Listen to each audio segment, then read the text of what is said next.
All right. Well, welcome everyone. I'm so excited to have you here at the 2024 grant workshop for the 2024 DLH grant cycle. And we use the year 2024 because that is when the cycle ends and the projects need to be completed. So just it is to clarify that, and that's kind of how we operate all of our grants here at the Historical Society. So that's why you'll see that year on the grant materials. So I'll just quickly introduce myself for those of you who don't know me. I'm Jay, formerly Mortensen, now Barriston, working in the Heritage Outreach Department of the Washington State Historical Society. So for anyone who's familiar with this program, you know that we used to have a fabulous manager for this program, Andre. He is off to grad school, and so we are working on hiring his replacement in the next budget biennium. So hopefully that'll happen here in not too long. But in the meantime, I'll be managing the program. So, but that does mean that if you were to apply and receive a grant this year, that around the time your project would be starting, we'll have a new grant manager and you would be working with that person on kind of contracting and then initiating your project and working through your project. So in the meantime, it's me, but in the future, we will have a new grants manager for this program. Just a quick intro to where you can find more information and materials for this program is washingtonhistory.org is our website /DLH, Diversity in Local History. That's where you can find a copy of this year's grant guidelines, lists of projects from previous years. We'll have a recording of this workshop linked there. So lots of information you can find there. And then of course, if there's something on there a question you have that you can't find the answer to, of course, please feel free to reach out. Okay, so just key points high level about this grant opportunity. The Diversity in Local History Grant Program funds paid internships to heritage organizations. So those interns can work on diversity, equity, and inclusion initiatives. And this is quite literally almost anything. I'll talk about some of the past projects that have been funded or types of projects that have been funded. But if there is a project that you have in mind that you don't really see represented anywhere in the materials, talk to me about it because we've kept the eligible project types very broad, literally anything that will contribute to diversity, equity, and inclusion at your institution or in the history that you're sharing with the public. We want to support that work. So number two, integrating DEI principles and inclusive history practices. And three, we aren't requiring you to come at this from any level of accomplished DEI work or lack of accomplishment of DEI work. We really want to help any organization who's interested improve their inclusive history practices from wherever that may be. So we do ask in the application a little bit about your DEI background, but that's more to just get a sense of where you are, it's not scored in that way. We're more interested in your DEI goals and planning for the future and how you want to move forward. All right, so important dates for this round. The grant application is open. We were able to launch that last month. So you're able to get in there, start a form, take a look at it yourself into the portal. Today is our workshop, and then the grant will be due June 2nd. So we still got a good month and a half to work on that application.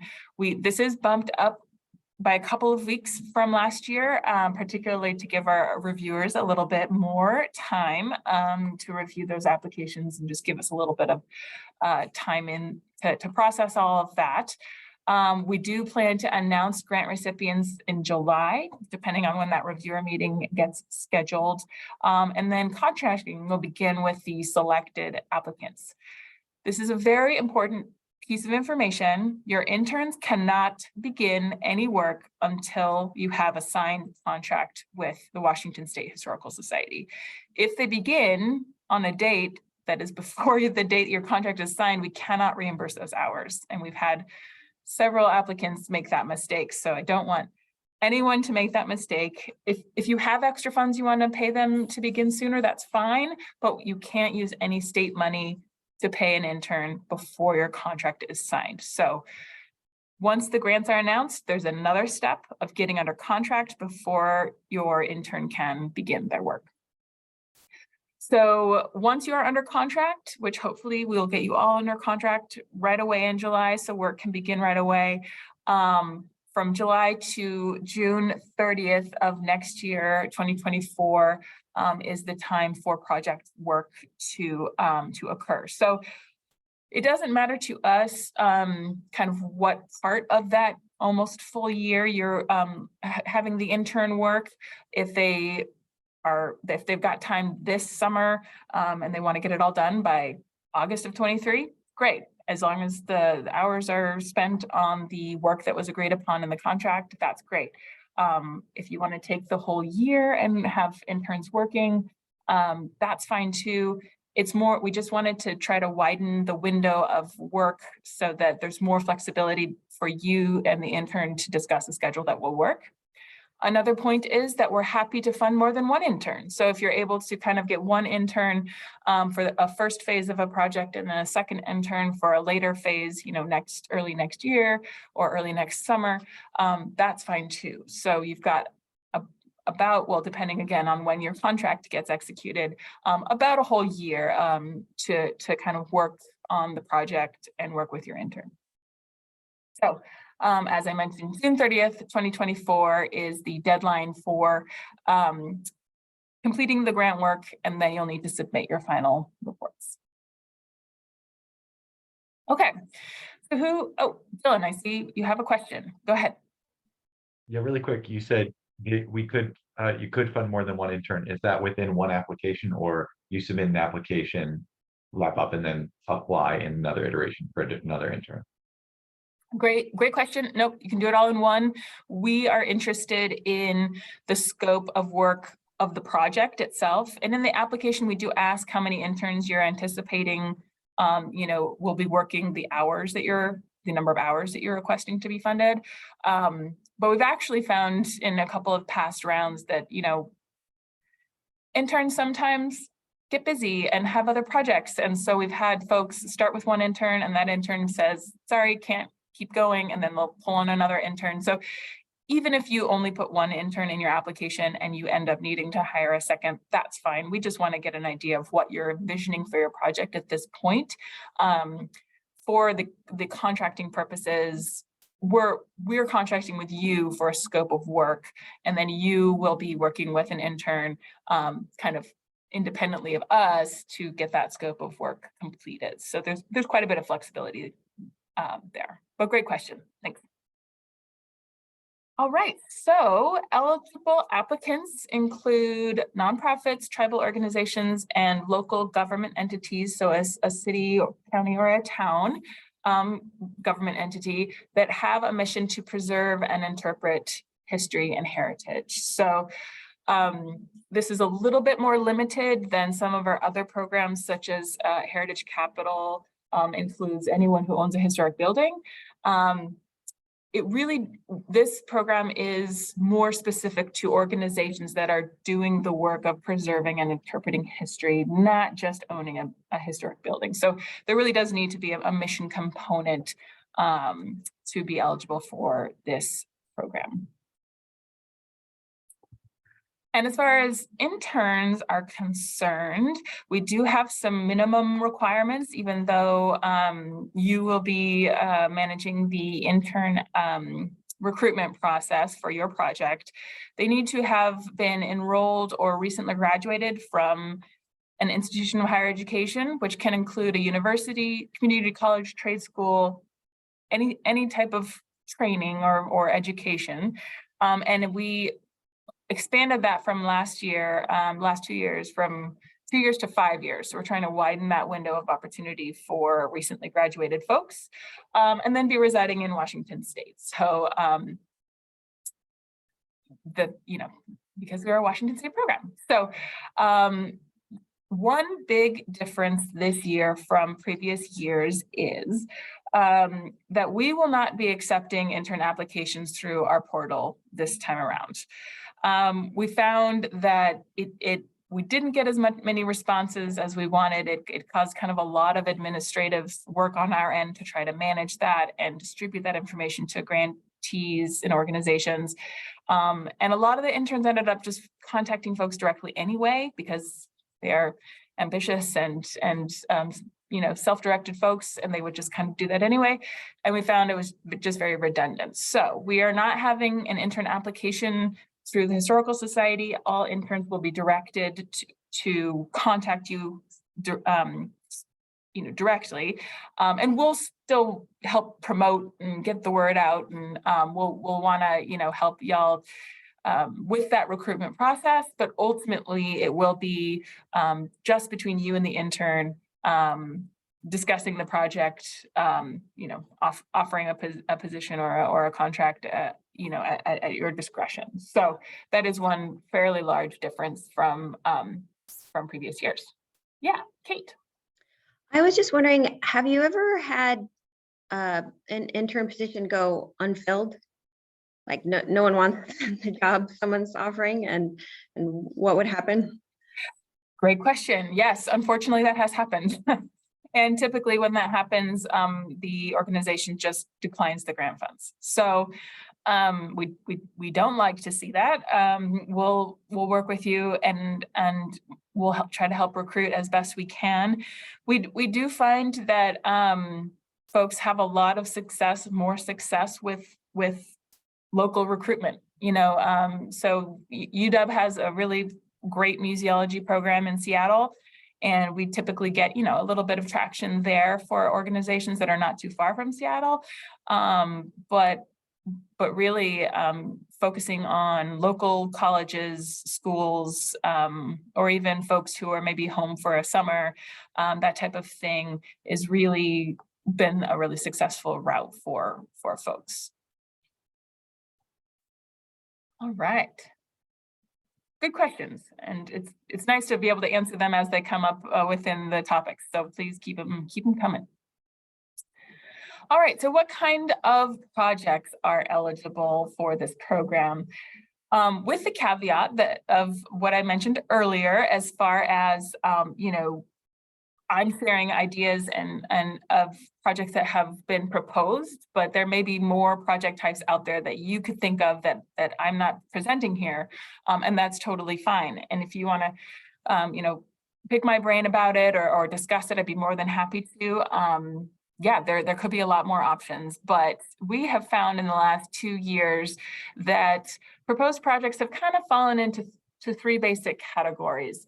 So something that supports diversity, equity, and inclusion principles in an organization's operations. So, assessing an organizational DEI assessment, having an intern create or research best practices for DEI policies like HR policies, or even DEI trainings for staff, and like what best kind of practices look like for that. And researching an organization's history to better understand, why you might not have certain communities represented in your collections or in your exhibits. Different organizations have had focus on particular groups in the past, and what have those focuses been and why. Those kind of operational organization projects that we've seen be pretty successful. Another major category is interpretation. So updating exhibits or creating new exhibits or programming that, expands your audience, expands the history you're telling.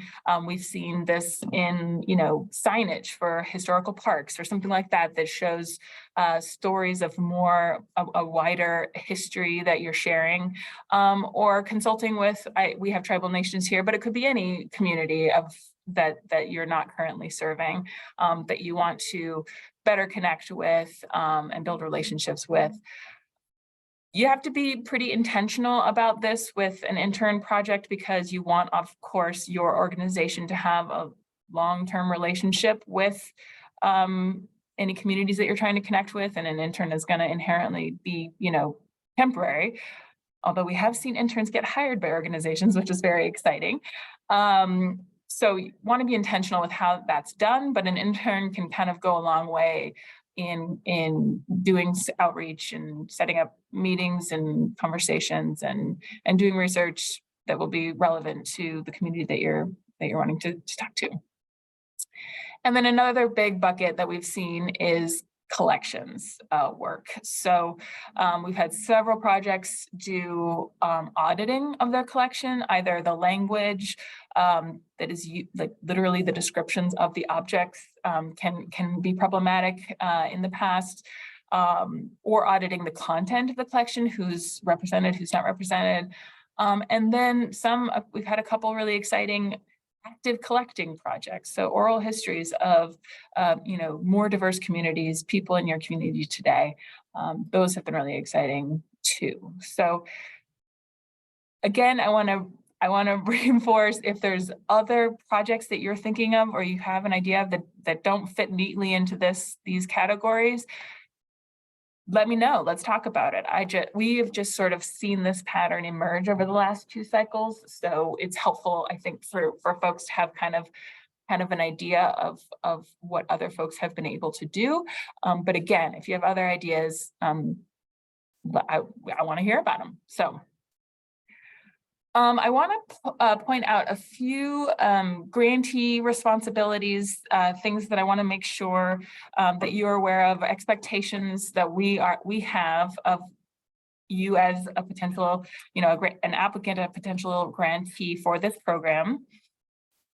You will need to provide a specific project manager for your project, and this person will interface directly with the intern and guide their work. So, some professional training is nice, but we certainly recognize we have a lot of all volunteer organizations, so it's not required. But we'd love for this person to be able to provide some project support, professional development, an introduction to the profession of museum or historic preservation, if possible. And then most of all, though, the third point here, providing a positive educational experience is key. So we, in past grant, last year, we had a section of the application that was intern learning objectives. We didn't find that it was really practical to sort of monitor that throughout the course of the grants, and so we've removed that from the application. But we still want to be able to check in with you, your project manager, and make sure that the relationship is going well, and that the project is going smoothly. So we'll want to be having regular check-ins with you all on just to make sure things are going well, and that the work you're hoping to get done is getting done, and the intern is having a positive educational and professional experience. Number 2, you must pay interns at $18 an hour. We have kind of said twice monthly. We want, especially if interns are relying on this as their source of regular income, we want to make sure they're getting paid regularly, like a regular worker would. If your intern is okay being paid once a month, that's fine. Work that out with them, but we want you to make sure that, we don't want them to be working hundreds of hours and only get paid way at the end. We want them to have that wage available to them as they're working. This grant is reimbursement only. So that means that the interns will work the time, you will pay them at that rate, and then we will reimburse you once you show us the correct documentation, which includes basically a timesheet with a description of the work they did, and then proof like a pay stub or some, budgeting software that shows that the money was transferred. So the proof of payment does really need to be more than just a spreadsheet of like, we paid them $400. Like, it needs to show that the money was transferred to the intern. So because it is reimbursement, if you're applying for a $10,000 grant, you don't necessarily need to have $10,000 on hand to pay, at the beginning of the project, but you do need to have enough on hand that you can regularly pay the intern, then request reimbursement from us. And so that, there's a bit of a buffer there for those payments to happen as the intern is working. And, it does take a few weeks to process reimbursements. So making sure that you have enough liquid sort of cash on hand to be able to pay. So I just have some basic calculations there of, the rough amount you would want to plan to have on hand and be able to spend on your intern salary, essentially, before you are able to process the reimbursement. And 3, we'll talk a little bit more about this with the application, but you should have clear defined goals and clear deliverables. So what is a deliverable? That's kind of a confusing word for some. A deliverable is a document or even some photographs, depending on what your project is, that you can submit to our office demonstrating that the work that we agreed upon was completed. So if that's, an outreach project to reach new communities, one deliverable that you could propose would be a list of all the contacts that were made and a narrative description of kind of how that process went for the interns. So if it's a collections audit, maybe it's a list of all of the items that were audited or language that was updated. If it's updating, creating a new program, it's an outline of that program or a narrative of the description of how you went about planning that. So it really, it's taking good notes of the work that's being done so that you can describe at the end what the project was or provide documentation of the work that was done to us so that we know that the work that we agreed upon was completed. It's a little trickier in something like this, which is more operational, a capital grant. Well, did it get built? Did the HVAC get replaced? We can see that. But for this, where it's project-based and more, operations-based, we really need you to have some type of document, some type of description of the project that you can submit at the end. So that's what we mean by deliverable. Those goals and deliverables, we hope, will contribute to ongoing DEI work and ongoing planning. Obviously, each project is finite, but we'd love for you to be thinking long-term about how you can continue to use the outcome of this project, whether that's applying for another grant from us or other work that you have in mind. We'd love for you to kind of take the long-term view for this grant. The second bullet here, we want these projects to be meaningful and to advance inclusive history. So interns should not be parked at a front desk or be doing low-level administrative work. We want again, interns to have a positive educational and professional experience, and we want these grants to really advance inclusive history in your organization in a meaningful way.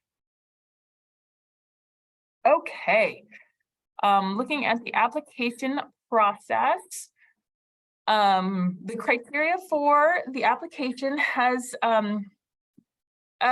it's not changed a lot. We've just sort of kind of reorganized it a little bit and clarified it in the guidelines document. But these are the, and I realize I misspelled increasing, excuse me, my typo there. These are the kind of 4 major areas that we will be, or that the committee will be evaluating applications on, is DEI, so improving the diversity of the narrative, you know, the histories you're sharing in your institution, and or the concepts and practices you're bringing to the operations or function of your institution. It could be either or both of those. Increasing your audience, so broadening your audience, diversifying your audience, strengthening your audience. Really one of the key factors we see in sustaining historical organizations is having a strong connection with the community and the audience that you serve. And we see diversifying the stories that you're telling as kind of a key piece to, you know, being relevant to more people in your community. And so that's the audience is a pretty big component of I think a successful project. And then future planning, as I mentioned, long-term commitment to implementing DEI principles, and then hopefully being able to leverage this project into future goals and planning that you have, again, whether that's through a different means or another grant, or just having that long-term vision for where you want to go and how you want to improve with your DEI work. And then, is it an appropriate project for an intern? We've had some folks propose some pretty high level stuff that really is the responsibility of a board, not an intern. So that's, if you have questions about what is appropriate work for an intern, please ask me first, because the panel will be very cognizant of that. And if you're saying, oh, an intern should do a complete DEI assessment and rewrite all policies, well, no, I think an intern can support some of that work, could do some research about different types of DEI assessments or different types of policies, and can bring some ideas to your organization. But those are really decisions that leadership should be making. So really be careful about how you're phrasing the work that the intern itself, themselves, will be doing. So again, if you have questions about what that looks like, I'm available and here and want to help you craft that in a good way. So some additional considerations, other than those sort of major criteria, are, you know, those clearly identified goals, outcomes, and deliverables, that you have personnel and finances to initiate and complete the project, realistic scope and time frame. And again, we've widened that time frame, so hopefully that helps with that.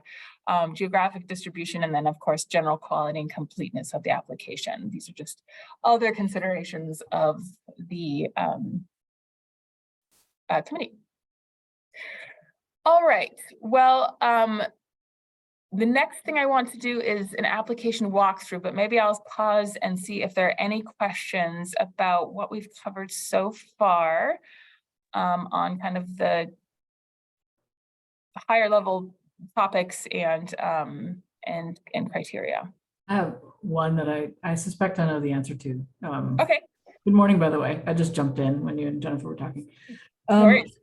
This is only funding the intern. There's no like auxiliary costs or extra kind of costs related to their work. It's only the intern salary. Is that correct? Correct. With one tiny caveat. So it cannot fund any other element of a project like transportation, any other staff time, fabrication of an exhibit or a sign or software to do the work. It can't fund any of that, but you can include any payroll taxes or benefits that you anticipate incurring. And we get that that's going to be an estimate on your side. So just kind of do your best to estimate how much above that hourly rate that would be for you. And there's a spot to include that in the application. And then when you're submitting, of course, your documentation of the intern payment, you'd want to make sure those benefits and payroll taxes are included on that pay stub so that you can get reimbursed for those as well. Great question. A follow-up to that question, this is Isom Taylor. Uh-huh. If you do pay these interns, what you've described is the W-2 process of an employee. Are they not contract workers and should be paid on a 1099? It is my understanding in Washington State that interns are not permitted to be contract workers because they're not sort of professional, they're not professional level people, because they're in sort of introductory level folks. That would be a question for labor and industries, though. Unfortunately, I don't want to. This is my understanding from past rounds that technically interns, because they're not offering, sort of professional services at a professional rate in the way that a contractor would, that they should be hired as employees. Thank you. That makes a little sense. Okay. All right. And I saw Matt raise a hand, but unless you have. Oh, I had another question that I texted you or chatted with you, but maybe you could just read that second one that I sent. The first one was answered, but the second one, if you could just address that. All right. Sorry, with share screen, the chat is a little hard to see, but okay. We have a seasonal employee who is attending Central Washington University, history major, considering obtaining a master's. Can we pay for her work separate from the grant project and be reimbursed for the hours she works on the project? I guess I'm not understanding, what do you mean by separate from the grant project? Well, if she will come in and work at the museum as a docent or greeter, and so then, but we have a special project that we'd like to see if we can qualify for that special project, and then she would just work separately on that project. But so she's getting paid for two different activities. So we just apply for reimbursement of the hours when she works on the project. Is that possible? You can do that with one person? Oh, so you're saying you pay her out of your own funds for the docent work, and then you ask for reimbursement for the special project work. Yeah, yes, right. Same person.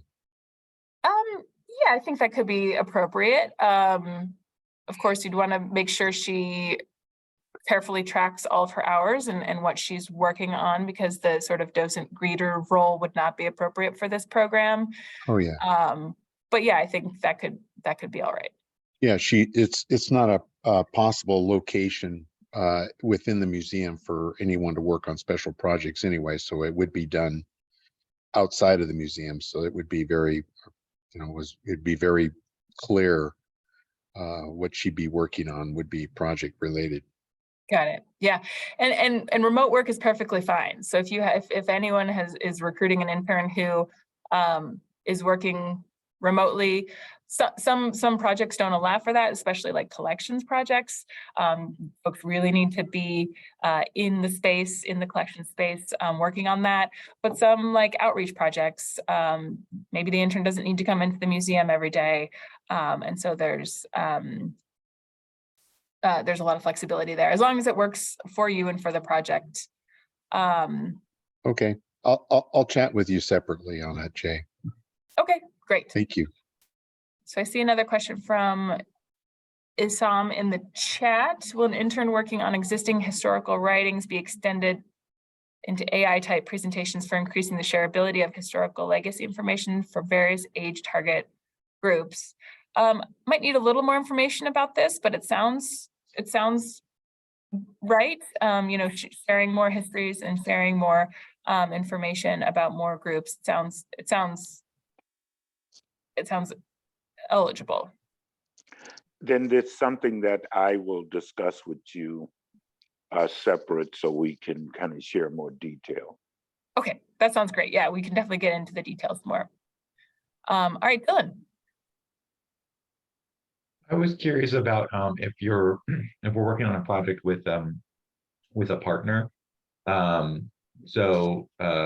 Would, if they're doing a lot of work with the partner, but we still have someone within our organization who acts as a project manager, is that eligible? Is that blurring the lines too much, right? Does it need to be work specifically within your organization?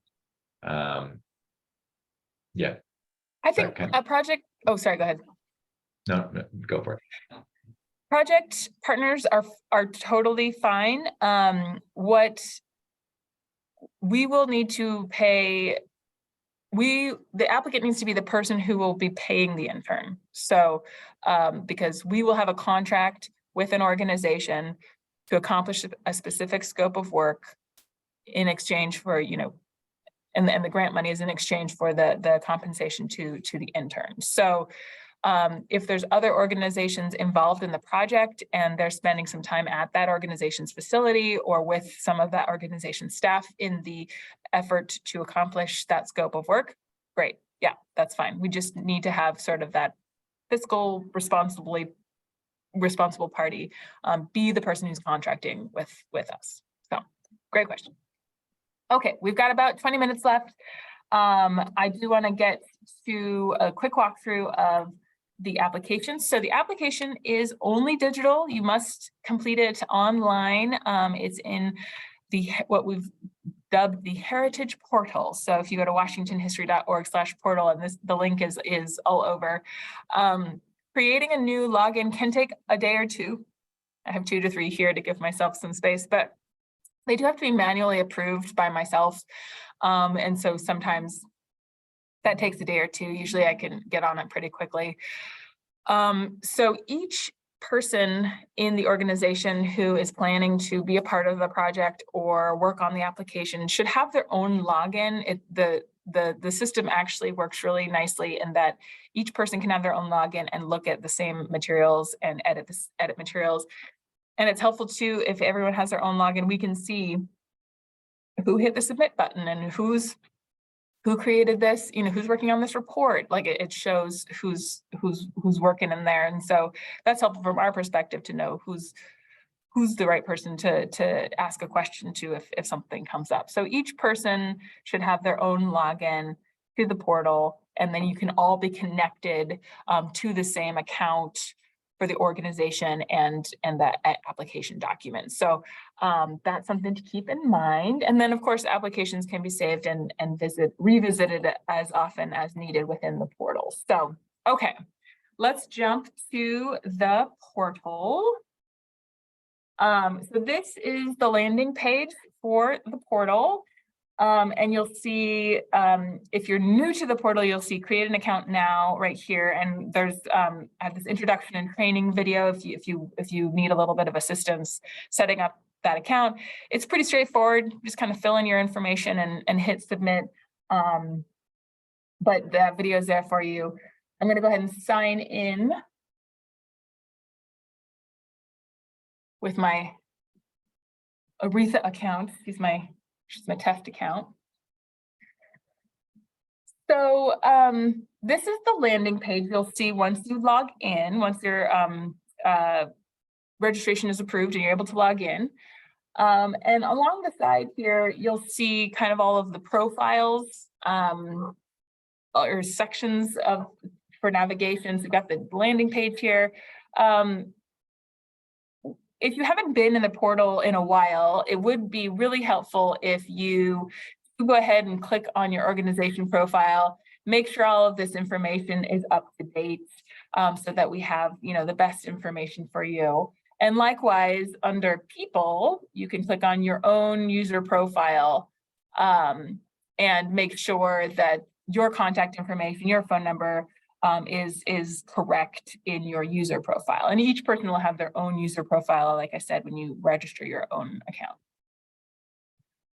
And then once you begin your application, you'll see that under this draft applications here, Once you've submitted it, it will move to submitted, and then we have declined or withdrawn also for folks who've been in here before. So back to the landing page. In order to start an application, you'll just want to go under diversity and local history here and click this button to start an application.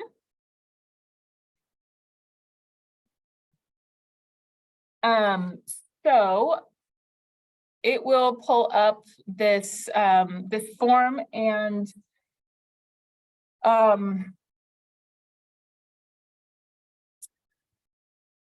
it starts with the request summary section. This has not changed very much from past rounds, basically just a project title, project summary to introduce us to your project and your concept.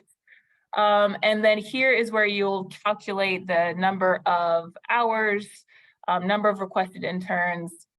So for instance, if you put 200 hours, that calculates out to $18 an hour. And then here's where you can add, you know, payroll taxes, benefits, and it will automatically add those in as well. So you'll see the total grant amount requested will calculate from the numbers that you put into these fields. And this doesn't do anything. This just lets us know that you're interested in one intern or two. That's again, kind of is flexible depending on how your project goes. And this is mostly for our information of your vision for the project. All right, organizational profile. So this is where you'll identify the key personnel for your project. The primary contact is kind of the administrative person. So that's who will be submitting the reimbursement paperwork, who's kind of our first point of contact. Often that's the same as the project manager for the intern. Sometimes it's different depending on how big an organization's staff is. The project manager being that person who's working directly with the intern. So sometimes, like if it's a collections project and you've got that collections person who's working really closely with the intern, but it's actually the sort of director who's managing the payments and submitting the reimbursement requests. That's a pretty common breakdown of roles there. But sometimes for small organizations, sometimes there's just one person, so that it's all the same. And then the authorized signatory is the person who is authorized to sign the contract. So that'll be typically your executive director or your board president, whichever is appropriate for your organization and bylaws. So we definitely need that person listed here so that we can put them in the contract. When you click on these drop downs, it shows you all the people who have profiles in our portal related to your organization. So you can click on them and select. If you don't see a person there, have that person register an account, and then they will show up. You can add this, click this add new, but that won't create a login for them. That will just create sort of a placeholder, which they could go in and then create a login. But anyway, it's easiest if you just have someone register, they have an account, they have a login, and then they'll be in the system. And then this is just the titles, so executive director, collections manager, that type of thing. We do ask for a little bit of information about the project manager's background. Again, not required to have any particular professional experience, but would just like to know kind of their background and the support they'll be able to offer the intern. And then we have a little bit of information about staffing, full-time, part-time, and then active volunteers, just to get sort of a picture of where your organization is at right now. And then a few operations questions, annual operating, and some collections questions. So these are particularly important if you are asking for a collections support for a collections project. It's helpful for us to know how big your collections are, or how big you think they are, and just for us to get a sense of that. So, all right, the next section is the DEI background, and I mentioned before that we've kind of simplified this. We had kind of some open-ended questions about, training and different things. We've changed that to be basically, why do you think DEI is important? Kind of what's your organizational philosophy around DEI? And then just some check boxes about maybe some things we've accomplished or been able to make progress on regarding DEI planning and DEI training. So there's some long lists here. Check all that apply. If there's other that you don't see listed, please go ahead and indicate those. Again, this is just to get a snapshot of where you are and your experience with these topics, rather than, again, it won't be scored. It's just a sense of where you are and where you might need support. Okay. Project description. This is kind of the bulk of the application. This is where you describe those deliverable items that I mentioned before as the things that you'll turn in as sort of proof that the project was completed, and then a detailed description of those. So if it's a new project, that's great. If it's an existing project, give us a quick rundown of what happened previously, whether it was related to this grant or not. And then for the deliverables. So what you'll do is basically identify that document object thing you are going to turn into us, and then an estimated completion date. And then in this detailed description box, you will list out all of the work the intern will be doing with your support to turn that document into us. So we really use this structure to write out your scope of work, but essentially we need to have sort of an exchange of the scope of work for the grant dollars. So we really need to identify those items that you will be completing and turning in as a result of the project. So if you're having trouble coming up with a deliverable for the project work you're envisioning, again, give me a call and send me an email. We can talk it through. And if you can describe the work you're wanting to do or the work you're wanting to accomplish to me, I could come up with some ideas for what those deliverable items would be as a result of that project work that you're hoping to do. So we have space for up to 5 deliverables. If you have more than that, think about combining things together. We don't want things to get too stretched out. You don't necessarily need to turn in every single detail of your project. Thinking about combining things and what deliverable or object would be appropriate to demonstrate completion of that larger concept. Again, I can help walk through this for anyone who needs a little bit of help determining that. Next is this project logistics section. This is also significantly simplified since we won't be doing any intern applications. We had sort of originally thought, oh, we could help communicate the project terms to the interns that apply, but again, that'll be between you and the intern now. But we are wanting to get a sense of whether you how ready you are to proceed. If there's anything that needs to get done before you're ready to proceed, so this will help us with understanding when we can contract with you. If you're planning to have the intern work remotely or offer a remote option for your intern, and then about how often,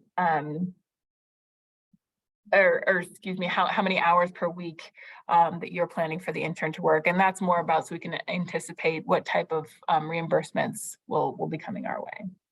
And then just a confirmation that you will have those liquid funds on hand to pay the intern regularly.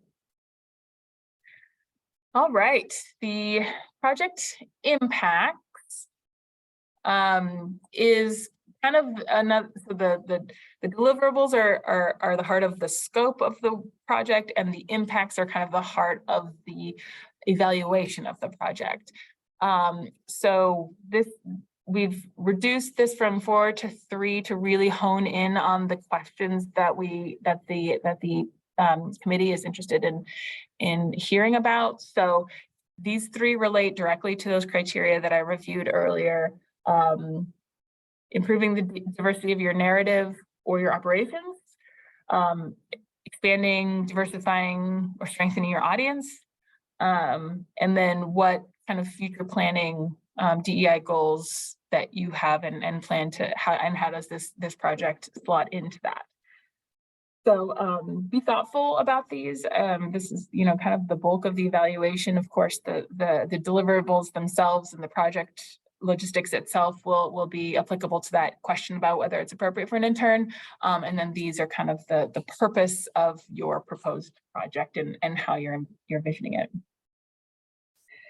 And then documents. So this hasn't changed for anyone who's revisiting this grant from past rounds.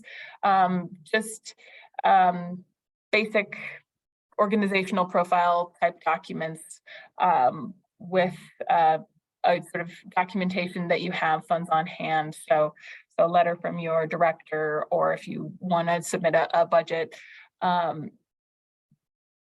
would work too. So it's pretty easy to upload a document into here. I'll just show you quickly how to do that. So if you click on this plus button, you get this file or this box that opens.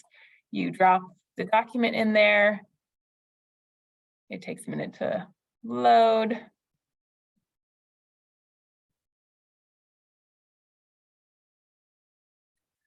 Hit start upload, and there it goes. So once you have added a document, you'll see those sample docs listed down below here. Another thing I want to point out about the form itself, you have options down here to save, which means that it will save in place and it will stay open and you can keep editing it. Program's a little slow, so it changes saves successfully. If you select save and close, that takes you out of edit mode. And so now I have this form that's like filled out, but I'm not able to edit it. It's just got the information that I inputted in there, which isn't very much at this point. And you can find it here under draft applications. It's not showing up yet. Let's try refresh the page. There it is, draft applications. There's the one I was working on. Here's the information I had put in there. If you want to keep working on it, go back in, edit, add, use this edit button up in the top right corner to open up the form again and edit and add. If you're ready, submit it. Don't forget to hit the submit button down here in the bottom right. It's a little confusing that the buttons are in different places. Apologies for that, but hopefully once you you go through it once or twice, you'll it'll be a little more clear. So. Okay, well, we are getting close to time, but I think that is all I have. So we have a few more minutes. Yes, a few more minutes for questions. And I will go ahead and stop sharing so we can see each other's faces. I have a quick question. This is Isom Taylor again.